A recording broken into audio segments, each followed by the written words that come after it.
All right, so the first thing we're gonna start with is the bacon in the oven. So you're not gonna be doing it on the stovetop like you usually would, because it would take you forever because you're not doing it just for yourself, and also this way it's a lot cleaner.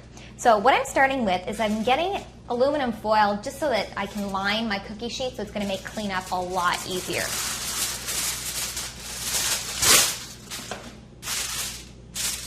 This way I'm not gonna be scrubbing bacon grease off after my party. Something is not fun about that, and parties are supposed to be all fun. Now, I'm gonna add to that a little rack. Now, you could do the bacon directly on your cookie sheet, but if you do it on the rack, then the fat, the excess fat, drips down below it, and you actually get a crispier bacon that way too. So I'm just taking some center cut bacon and laying it out.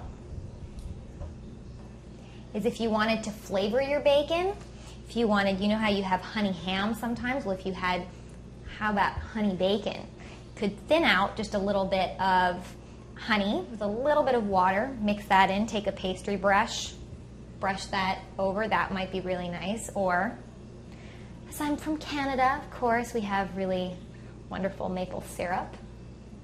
So I might put some of that on there if I wanted to really jazz up the bacon.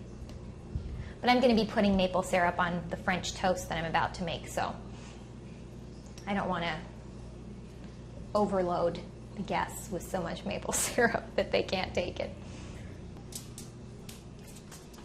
Right, and I've got the oven preheated to 400 degrees. And